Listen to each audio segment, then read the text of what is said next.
போச்சம்பள்ளி அருகே பூச்சி தாக்குதலின் காரணமாக மா சாகுபடி பாதிக்கப்பட்டதால் விவசாயிகளின் வாழ்வாதாரம் பெருமளவு பாதிக்கப்பட்டுள்ளது.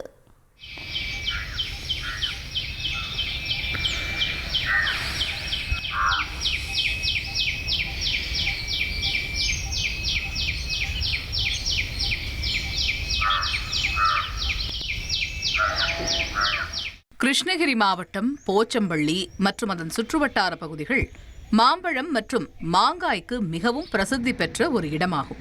இந்த பகுதி முழுவதும் மாமரங்கள் ஏராளமாக விவசாயம் செய்யப்படுகிறது.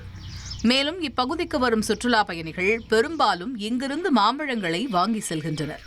போச்சம்பள்ளியை சுற்றியுள்ள வேலம்பட்டி, அரசம்பட்டி, புலியூர், மத்தூர், தாதம்பட்டி, சந்தூர் உள்ளிட்ட பகுதிகளில் மா சாகுபடி ஆயிரக்கணக்கான ஏக்கரில் செய்யப்பட்டுள்ளன. தற்போது மாமரங்கள் காய்காய்க்கும் பருவத்தில் இருப்பதால் விவசாயிகள் மிகுந்த எதிர்பார்ப்புடன் காத்திருந்தனர். ஆனால் திடீரென யாரும் எதிர்பாராத விதமாக தத்துப்பூச்சி மற்றும் கருப்பு வண்டு போன்ற பூச்சிகளின் தாக்குதல் ஏற்பட்டு பிஞ்சுகள் உதிர்ந்தும் கருகியும் வருகின்றன. இந்த மர்ம பூச்சிகளின் படையெடுப்பால் மா விவசாயிகள் கடும் நஷ்டத்தை சந்தித்து வருகின்றனர். தற்போது 2026 பார்க்கும்போது நல்ல மகசூல் தரும்னு விவசாயிகள் நாங்கள் மா விவசாயிகள் எதிர்பார்த்து கொண்டு இருக்கும் சூழ்நிலையில் சுமார் 80% மேற்பட்ட பூக்கள் எல்லா மரங்களும் பூத்து குலுங்குது, முன்கூட்டியே பூத்து குலுங்குது.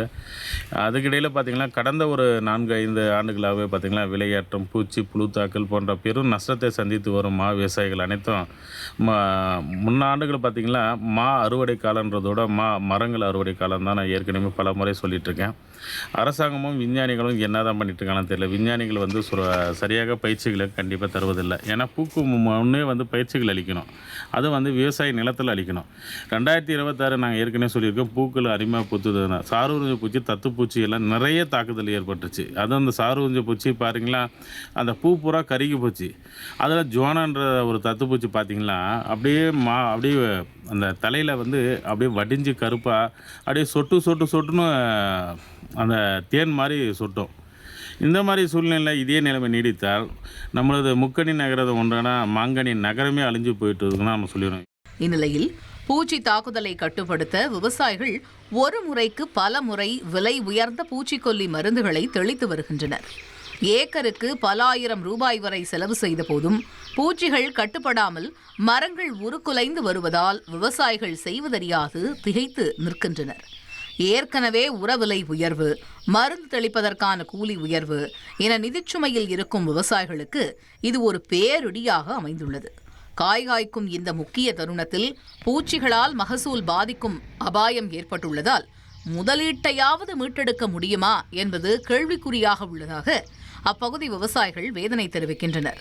முதல் நிலை வகிக்கும் மாநிலம் உத்தரப்பிரதேசம், மேற்கு வங்காளம், குஜராத் எல்லாம் பார்த்திங்கன்னா நம்மளோட கிட்டத்தட்ட 50-60% உற்பத்தியே கம்மியாக வகிக்கிறாங்க. ஆனால் அதனுடைய ஏற்றுமதி சதவீதம் பார்த்தோன்னா அதிகமாக இருக்குது. நம்ம இதில் தரமான மாங்காய், உலக அளவில் பெயர் பெற்ற மாங்காய் தமிழகத்தில் கிருஷ்ணகிரி மாவட்டம். ஆனால் அதுக்கான வழிமுறைகளை பெயரளவு தான் சொல்லிட்டு இருக்காங்க, தவிர செயல்பாடுகள் மிக குறைவு. விஞ்ஞானிகளும் அரசு அதிகாரிகளும் எங்களுக்கு அழைச்சிட்டு போயிட்டு முதல்நிலை வகிக்கும் மாநிலத்துக்கு எப்படி தரம் உற்பத்தி செய்கிறது, வெளிநாட்டுக்கு ஏற்பட்டுமதி எப்படி பண்ணுறதுன்னு அவங்க வழிமுறை செய்யணும். இதனால் தமிழக அரசு பல கோடிகள் அந்நிய செலாவணியை வருது. அதே மாதிரி சுமார் இங்கே பார்த்திங்கன்னா 1 லட்சத்துக்கும் மேற்பட்ட மா விவசாயிகளை காப்பாற்றப்படுவாங்க. இதனால் கண்டிப்பாக இந்த மா விவசாயம் காப்பாற்றப்படணும். ஏன்னா விலை இல்லை, அதுக்காக ஆணையம் அமைக்கணும். அதே மாதிரி விலை நிர்ணயம் செய்யணும். சுமார் இதில் மறைமுகமாக பார்க்கும்போது சுமார் ஒரு 2-3 லட்சம் தொழிலாளர்கள் இதில் நம்பி சார்ந்து இருக்காங்க. அதே மாங்குள் நிறுவனத்திற்கும் சில சலுகைகள் கொடுத்து அவங்களுக்கும் ஒரு வெளி மாநிலத்தில் கட்டுப்பாடு போட்டு நம்மளுடைய மாங்காயை நல்ல உயர்தரமான மாங்காய், நம்ம கிருஷ்ணகிரி மாங்காயை அது கிருஷ்ணகிரி நகரத்தை காப்பாற்றணும், மாங்கனி நகரத்தை காப்பாற்றணும் என்று மாண்புமிகு தமிழக முதல்வர் ஐயா அவருக்கு மிகவும் பணிவோடு கேட்டுக்கொள்கிறேன். இந்நிலையை சமாளிப்பதற்கு வேளாண்மை துறையினர் பாதிக்கப்பட்ட பகுதிகளை நேரில் ஆய்வு செய்து பூச்சிகளை கட்டுப்படுத்த முறையான ஆலோசனைகளை வழங்க வேண்டும் என்றும், நஷ்டமடையும் விவசாயிகளுக்கு உரிய இழப்பீடு மற்றும் மானிய விலையில் மருந்துகள் வழங்க அரசு நடவடிக்கை எடுக்க வேண்டும் என்றும் கோரிக்கைகளை முன்வைத்துள்ளனர். தந்தி டிவி செய்திகளுக்காக பர்கூரில் இருந்து செய்தியாளர் மணிகண்டன். உங்கள் தந்தி 1 தொலைக்காட்சியில் காதலும் கலகலப்பும் நிறைந்த ஒரு புத்தம் புதிய ஃபேண்டசி தொடர் ராஜா ராணி தினமும் இரவு 8 மணிக்கு.